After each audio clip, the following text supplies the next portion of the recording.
Good morning, audience. For once, I speak not to the universe, but to you. If for some reason you're listening to this, in whatever format you are, there is a play speed adjustment indicator that will allow you to at least get to 2 times speed. Do it. And if you can't tolerate 2 times speed yet, you will be able to soon enough, starting at 1.75, 1.7, somewhere in that range. Once you have listened to 10 minutes of me at double speed, you'll realize how slowly I speak.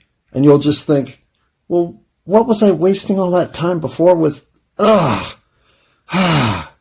This is the one time I'm giving you back a gift that only you can appreciate. More free time. Something we all deserve. Listen to me at double time. Do something that you didn't want to be doing in the first place while you listen to me. And you'll knock 2 things off your list that are on your frustration list if you don't. Pause. Hello, universe. Aretha, you gotta go. Well, that's not even Aretha. Whoever you are that does Aretha, to the point that I can't stop dancing. Hello, universe. It's March. You know what? Let's double check that, because I've been wrong a little bit lately. It's Tuesday, March 12th. And I believe that just said that it is 2:59. Yes, it is. 2:59 in the afternoon on the 12th of March right now. And I just did 64 minutes on the Nordic track, which I think is a personal record. I don't know if I've ever done. I know I've gone over an hour before, but I'm pretty sure I never went past 51 or 61 or 62 minutes. So 64 minutes of fake cross-country skiing. I will say the Nordic track's a good fucking workout. For if you can do 1 hour, 3 days a week on a Nordic track $50 machine you can buy on Craigslist, you'll be in really good shape. And that's all it takes. That and not eating exclusively bags of sugar. You can still eat a lot of fucking junk food. You just can't eat exclusively bags of sugar without probably suffering. But even then, I don't know. 3 hours on the Nordic track is a lot of fucking workout. So you might be able to get away with it, but I wouldn't recommend it. I don't recommend much because I'm not here to prescribe what we should be doing with your life. What we should be doing with your life is asking you, what do you want to do with your life? How's your life working out? How's the happiness from within factor going in your world? Are you embracing yourself in the full manifestation of who you are on planet Earth 8675309, this version? Well, I've been all over the spectrum on that, from wanting to end my existence to knowing I'm in fact worthy of love from my own self in all moments of my life. And obviously, when you can do 64 minutes of Nordic track work at 54, well, you feel pretty good about yourself, because I've essentially been leading the life of a 27-year-old, well, let's say 23-year-old, since I was 23. And 31 years later, I'm not saying I'm ready to grow up, but I might be ready to be an adult. Maybe I'm ready to grow up, but not. All I know is I believe I've had enough contemplative life to see what we're doing wrong. On a scale larger than just sending weapons to Israel. I mean, I can see now, not just humanity's integration with itself, but I can see the avenues of encouragement that need to exist to stimulate the better in all of us. And so unknowingly, I'm going to try to share what I mean by that with the universe until I make a connection of some sort of known quantity that will essentially tell me my quest is over. And then I can go back to maybe even eating ding dongs and playing video games. I don't really know what I can do at that point. I think I can just maybe sit and wait for texts. Maybe not. Ha! See? not a copyright infringement. Ooh, unless they don't like Swedish detective shows, because that is Wallender's ringtone. But it's only the first 2 beats. So really, how much copyright infringement can 2 notes take? Yeah. All right, I think I'm pretty safe here. And I did turn off quasi Aretha Franklin, all in good faith, YouTube, because as far as I know, I haven't looked today, I'm still on YouTube. Seriously. I'm still on YouTube. And while I might wait till the 5-minute mark before I say those hooks are Sandy, well, I might not. Sandy Hook. I can say things on YouTube now again that I don't think you could be saying for a long, long time, other than to say things like, I went to school at Wesleyan, which is in Connecticut. It's in Middletown, Connecticut. Not a very cleverly named town, because they named it that for the reason that it's exactly in the middle of the state. I shit you not. Same distance north-south as east-west. I shit you not. Middletown. Not every Middletown abides by this rule, but Connecticut's does. They have a lot of rules in Connecticut. And in some places, like if you go toward the coastline and say, get to New London or Sandy Hook or some of the other Connecticut coast towns, well, you can find yourself having rules like don't litter on the beach, among others. Pause. Unpause. All right, it is now, what time is it now? It's 3:06 here on the 12th of March, which is a Tuesday, which means I was a day early on being 7 years late to Lily's, what would I call that? Commemoration? Personal farewell? Yeah. I got to deal with the recent passing of my guardian angel. Yeah, my real guardian angel. My other guardian angel, as far as I know, is still alive. But my other guardian angel is the guardian angel from my cartoon universe, the one that, while teaching me lessons of very tangible and I guess valuable kind, they weren't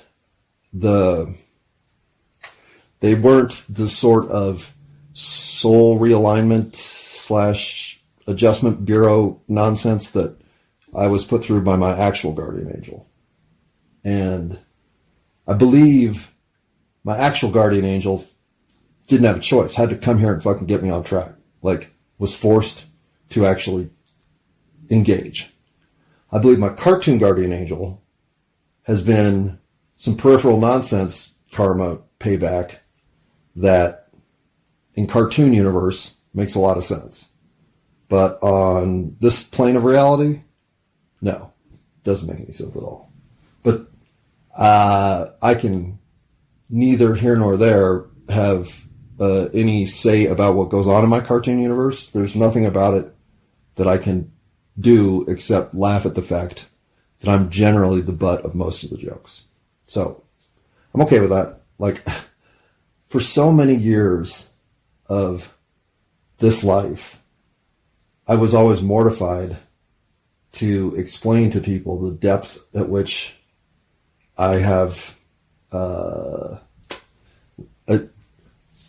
which I feel life's experiences. And it's not that I'm, how can I put this? Because I'm so prone to having someone else's trauma or devastation, their loss, their hurt, their real pain, like the kind that people don't know what to do with, will overwhelm me. So people in those spots, or even people telling me stories that imply some sort of forever loss of anything from innocence to life, whatever trauma the human condition can sustain, my reaction to those traumas are to swallow them down, to take all that energy in, and to try to stop myself from doing it is impossible, other than to leave the situation, which fortunately for storytellers, because I can usually tell where they're going before I hit some sort of nervous breakdown reaction, I can either abandon them or walk off under the explanation that I'm too sensitive for that kind of topic material. Those were the kinds of things that used to be hard for me to say, but it was a lot harder to break down in front of people. So say that I did. And now people aren't as, I mean, people don't tell, white dudes over 50 a lot of their personal traumas anymore, but I can run into traumatic incidents that can overwhelm me. But all of that taken into account, in relationship terms, that is something I never could get over, is how exposed to people's emotional states I couldn't help but become, especially of an undeserved or genuine grievance, like the death of a parent or the death of a child or God knows what. People who are experiencing those kinds of things will just have me flowing. So as I dip into the real pain and damage happening inside our humanity right now, well, I can't help but get overwhelmed. That's why I don't do it. Well, I mean, not publicly for recording as much as possible, but I won't also avoid subject matters because they're traumatic or they're devastating or they're compromising the entirety of our humanity. All of those things need to be at least addressed from the point of view of someone seeing it. And obviously I'm not just seeing it, I'm feeling it. So I needed about 40 years to come to grips with being okay with losing it in public, losing it publicly here, losing it generally. I still don't want to watch myself do it. I don't want to see myself go from buoyant to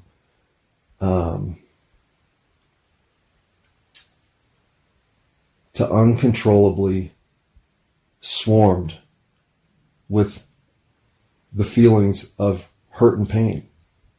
It isn't that I just start to have empathy. I start to be overwhelmed by all of the hurt. What people are really feeling comes through. I don't know how. I don't even care how. But it does. And the same thing happens with elation. It's just not a lot of it anymore. So I can be overwhelmed with elation for no good reason too. And I think that's one of the reasons I always had a hard time, like, with my concepts of fidelity. Whatever. I don't need to get into that. All right. And so when I was having a moment yesterday or 2 days ago about how it's tough to know where the difference between a child starving to death with maybe 4 days worth of nutrition, if they're lucky, left in their body, versus the kid that fell off the bridge and is now drowning in the rapids. It seems like both of them might make it if I don't do something, but it seems like both of them have a hell of a lot better chance if I do. So I haven't figured out what that could possibly mean. If I do, I will tell you, but right now, living in a state of America national denial, well, I guess I can continue to tell the people who pretend to be representing me as my leader, I can continue to tell them that I am disappointed in the job they're pretending to do on my behalf, and instead tell them I'm sure that the military-industrial complex, on the other hand, is quite pleased with the check they cut for their personal PAC last election season. Since I will never be giving you any money, I never expect any representation, so I expect you to carry on exactly as you are doing. And therefore, we'll find another solution to save my humanity from the stain my national representation is currently placing on it.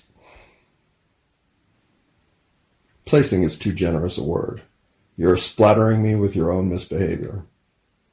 For that, I would I would spank you, but you know me, violence and I don't get along, so maybe I could find another way to feel better about this. But right now, it seems like someone in Washington or more are due a spanking.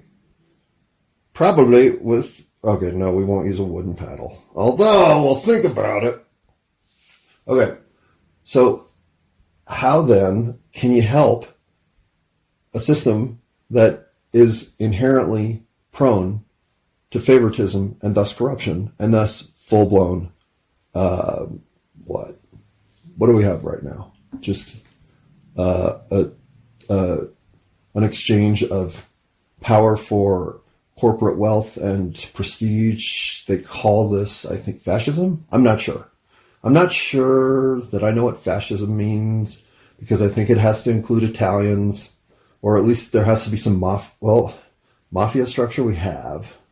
That's basically the entire Washington hierarchy of power. Well, I mean, as long as we get to the banks as the true root of the power, which I'm not sure they are. I'm not really sure anymore. It seems like the money has all the power, but there could be somebody even more powerful than that, pulling some strings that are just kooky. But I don't know. Let's just assume it's the money. So beholden to money they all are. Wherever the highest pit of money can be pulled from is where they will most sniff around looking for a place to park their bench. But no, I'm not even worried about all that chaos, because getting involved there will fix nothing. They will be a result of something else causing and catalyzing a change in the system that purges the whole lot of them, right? That's the only way it's going to work. And I'm not saying revolution or anything of the kind. What I'm saying is government by lottery. Government by lottery. By lottery, we choose who leads us by random chance. Every citizen in America who is, say, over 25 and under 75 qualifies to lead our country. Yep, even president. Here's how we do it. And I think the same thing should be applied state by state. But there are 300-something million of us, Americans, as it were. All right, that's 9 digits if we were to just all count from 1 to the last guy. So we need a 15-digit code that is assigned to you as soon as you're born. An American has a code. This is the code you will use going forward for your voting and your registration for government. There won't be any voting, so I don't know why you would vote. There will be no voting, so it will just be your tag for government service to the highest calling, which is national representation of the people. Or you might also be called for state or city, or however you want to filter this down. I don't know how far we need it to go, but we need some national representation, so that's what we're going to speak to now. Here's the deal. Your 15-digit code is now the lottery number whereby if it's drawn, you go serve government. And because we don't want any advantage taking in the system itself, here's how I think it could go down. Number one, to make sure the lottery is fair, all we do is, as we are deciding who is going to lead our country for the next, say, 3 years, I propose that these be 36-month service contracts, where the last 60, 30 days, something like that, is overlapped with your successor. So every 3 years, well, technically, I guess it would be every 33 months-ish, we have an election. We have a lottery. It's National Lottery Day, where the next, let's say we need about, in Washington, I'm thinking we need probably 1,000 people to lead the country. If we pared it down, that would be enough. We need 1,000 people doing jobs in Washington. So every 33 months and 33 days? No, 33 months. And 3 days? Maybe. Every whatever, we pull 1,000 numbers out of the hat. And to do this, we just grab, say, where would we get, we would need 15 velvety handbags, like I'm thinking like a wizard would have his niblets in. And then we're going to take those and we're going to take children who will apply with their stories of national national pride? No. What are we going to do? How are we going to get the kids chosen to draw the numbers? Who knows? We'll figure this part out. There's still some shit to work out. But we get these kids, so we need 15 of them, and they're going to come on stage, and they're going to randomly go grab one of these bags that has 10 numbers in it that are all just, say, little round quarter-sized digits. And then as they grab their bag, they'll go sit down in their chair with their bag in their lap, doing nothing but sitting on their hands like good kids, right? They'll have their hands underneath with the bag on their lap, and then we'll say, okay, number 12, give us your number. And that will be how we go to get our 1,000 people. It's going to take all day. Nobody's going to want to watch the whole fucking thing. But watch it all you can, because it will always just be right there to be seen. As it will be attended by however many people we want to pay to take the day off to go watch it live. All of that can be verified and documented against the process of all the digital footage or whatever we can do to create a record forever, available to be looked at forever about this particular election day. Pause. Unpause. All right. Then what we will do is we will take a day or a week or so to celebrate the new 1,000 leaders of our country.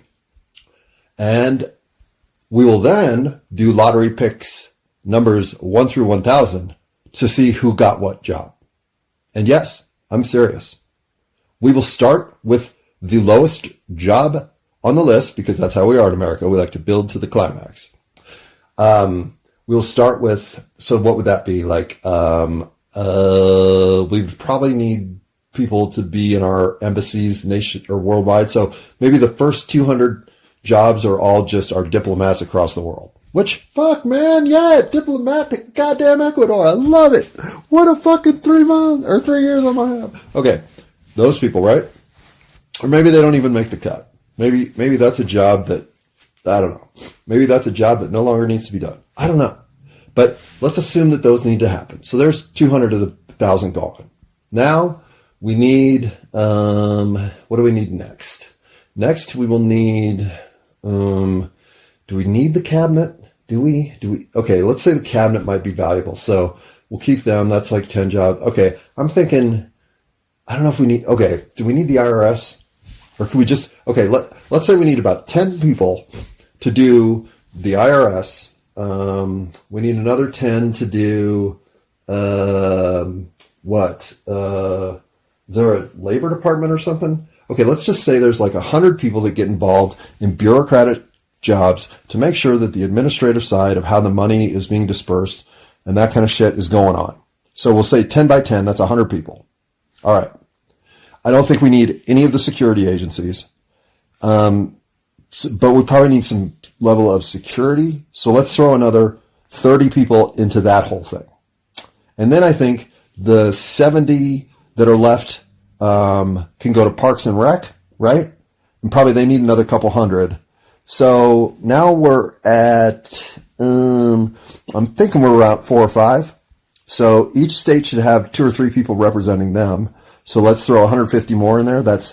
And then what else do we need? What else does the federal government provide? Oh, how about border security? Let's just throw, for security purposes, in defense, all that Pentagon shit. Let's throw in, what do you think? 200 people enough for that? Okay, and that's going to leave us roughly 300 to legislate, or maybe 6 a state, something like that. Okay, that seems like enough. Oh, wait, we need the whole judicial system. So take 100 of those away, and let's throw them into the judicial system. That's 2 per state, and then we'll do the president and the 7 or 9 Supreme Court justices, whoever serves those terms for 33 months, and then we're done. I don't know if we need a vice president. Maybe we do. I don't know. So what I'm saying is I think we can figure this out pretty quick. What jobs are really necessary? Then if you get drawn, you go fill your job, whatever job it is, which could be president. You don't know. It could be diplomats to Malta, if that's in fact a true country. And if not, well then, it's a good thing that I would have that overlap time with my predecessor so I could learn my job. That's how we're going to do it. So that as I'm getting up to speed with how things are going and thinking about how I'll do the job in my own way to make the nation proud, well, it won't be but 2.5 years later that my successor's already coming in, and I'll be helping them think through the challenges that I might be leaving them or facing in real time, and off I'll go back to home, wherever home is. I'm guessing Indiana, but I'm just guessing. It could be anywhere in America. And if you've done it, you've served your country in this way, well, you can take your name officially out of the hat if you want, or you can leave it in there and hope for another run of this prideful opportunity to serve the country. And I think, given the short but yet long enough time to make an impact in your own way, sense of 33 months is the way to go. It keeps the idea of corruption almost down to no chance whatsoever. How do you bribe somebody who's about to be replaced? How do they take the tarnish of the little bit of time they have to coordinate personal gains? Where's the incentive? You're just going to go back to your old job.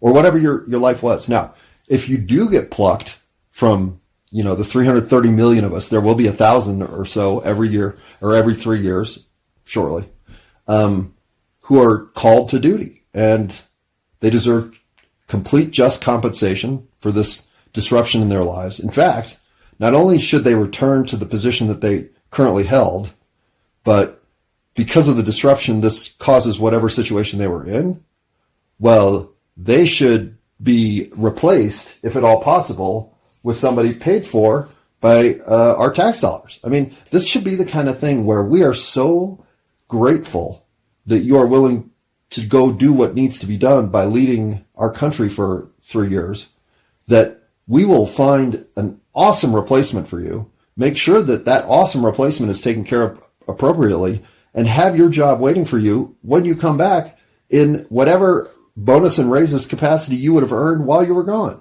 There is no way here you should lose anything of value by going to serve the country in this capacity. And furthermore, because this is disruptive in nature, because it's a lottery, if your family wants to come with you, hell yeah, they can. If they want nothing to do with it, don't worry about it. We'll make sure you can get home as often as you want to, within reason, because you will need to work in the legislature in Washington. But if you need to get home for a special holiday because your kid's birthday is today, off you go. There will be no way we will limit the exposure that you would have had to family milestones because you decided to serve your country. I mean, so there's things to work out, right? I don't know how all this shakes out. I even think if you are called to Washington, your family doesn't want to come. Well, everyone called to Washington should be able to bring somebody they trust and can talk to. I don't care who they are. And that person that you choose gets exactly the same recognition and fanfare for their service as, if not more, frankly, as you do. Because while you were a lottery pick, among all of the most trusted people you know, this is the one you're taking to Washington with you.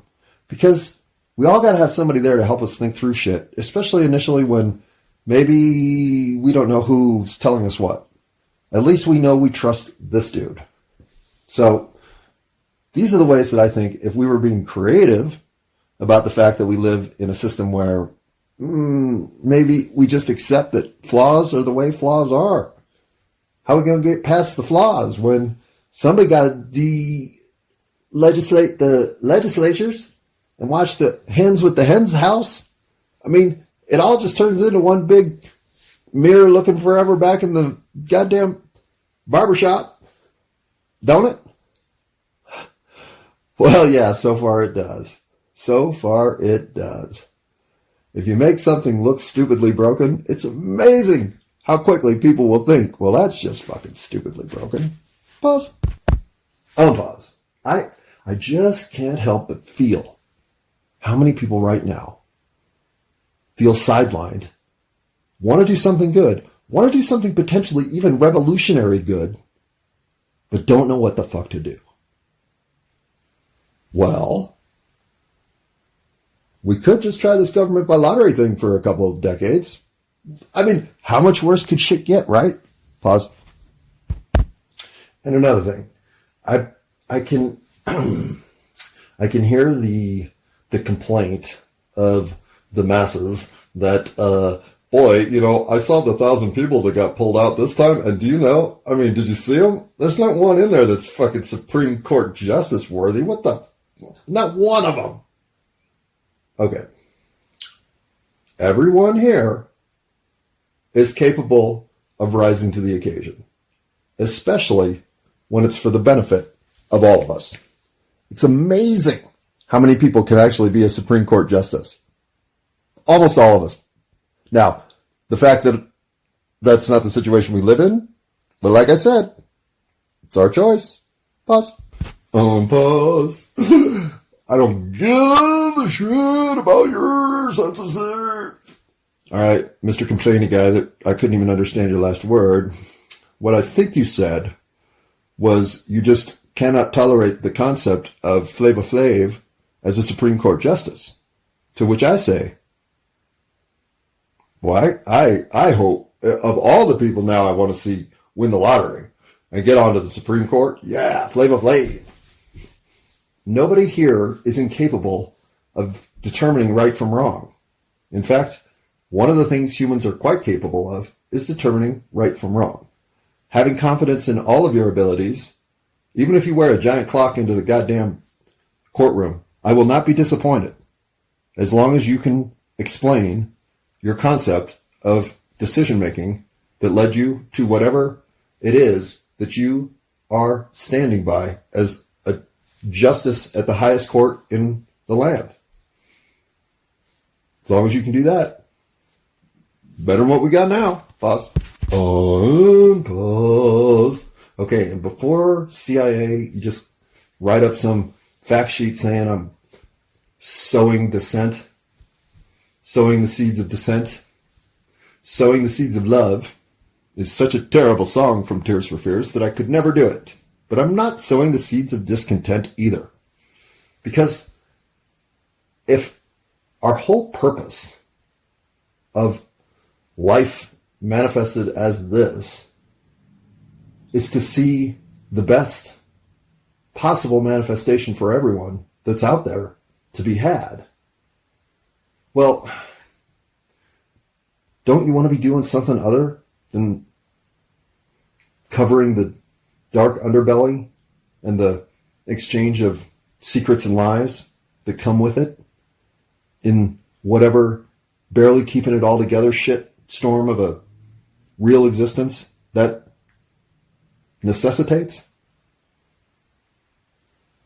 Think of a life where you've done nothing but swim and eat the manna from heaven. I don't fucking know. What would be the absolute best life you could possibly have lived? That's all I want. So, if that's sowing the seeds of discontent, well, it sounds a lot more like sowing the seeds of love, right? Tears for Fears? Oh, can I think of one of their names? I'll bet I can. Kurt or Kirk. Kurt. Damn it. It's definitely Kurt or Kirk, but it's not Captain. Pause.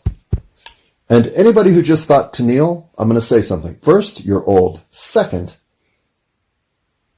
I hope you didn't say it out loud. And I'm not here to harass the common joke teller or the responsive knee-jerk joke teller, but I'm here to at least have you identify yourself as such.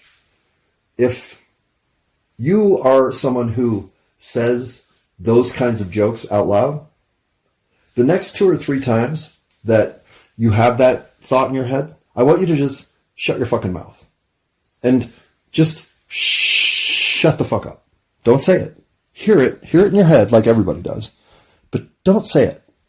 Just don't. And see if maybe people don't even like you a little more. I'm not saying this is a cause and effect necessarily A to B, Kurt to Kirk relationship, but maybe it is. Maybe it is. And I think I'm only talking to like, well, let's see, 330 million Americans. And I assume that under the age of 18, we'll just say there's 130 million of them. So there's 200 million adults. Okay, there's of the over. Okay, I'm speaking to about 150 million Americans who would actually qualify. And of you, I'm really only talking to like probably 149 million of you. A million of you, well, you don't even get the joke. Pause. And not because it's not funny, though we do agree it's not funny. Pause. Unpause. In fact, CIA, I'll go so far here as to say, I think you need me. I mean, I know I need you. I need you to maintain your integrity as much as possible, even in the face of all that compromise you've already somewhat tolerated. But I'm not saying it's anything you've done. I'm just saying you've seen the world at its compromised worst. And what else are you going to do? You're going to fix it all? You can't. Not alone. Not even with a team. Not even with an entire nation. It would take an entire fundamental swap of the human condition for any of this to really matter. Yeah, exactly. That's why you need me on your team. I know you can't possibly, in the halls of cynicism, realize most radically come to any kind of decision that one person might be able to change the world. And you already know that I'm the one that said, I don't have the power to do it. But you are not so sure about it. I mean, I'm on your team, right? So I'm here to applaud you all the way. Hell, I will play catcher to your pitcher. But you got to believe that you can strike that batter out. I believe in you. Otherwise, why would I be your catcher? Pause. Unpause. All right, look, I got a lot more to get to here, especially the whole Boeing situation, what NGOs and corporate fronts actually provide our government for cover. That's just, that's some filthy fucking shit, right, CIA? Even you know that. YouTube needs me too. YouTube, I'm impressed. That you invited me back. You said there'd be a sequence of forgiveness on both our parts if we were willing to. And I so far, I say you've done your part, YouTube. I'm impressed. Now, how long we can maintain this truce, I don't know, but I will continue to speak well of you when I think you have done something to surprise me in a capacity that deserves recognition. So, for this week, YouTube, you win the weekly Sandy Hook Award, we'll call it. Cool. All right. And yeah, how do you know when liars are all about? When they are all about, not what they're all about, but when they're all about you. Everywhere you look, someone's like, I'm telling you this, but you know what? In my head, I know it's not true. So what I would say is I'm lying to you. But if I was on the news, I would just say I'm creating disinformation. It's a different thing. Pause. Unpause. And I still don't have a fucking job. And I'm down to like $11. So now is the time when I should go get hired. So maybe I'll get back to this tonight. I don't have much going on after, say, 9 o'clock. So you might see me then. Or you might just say we've already had enough of you, so we won't need any more out of you today. We'll see. Pause. Unpause. Yeah, I guess we'll just call this a recording. Let's not see anything. But actually, let's see some of that government by lottery.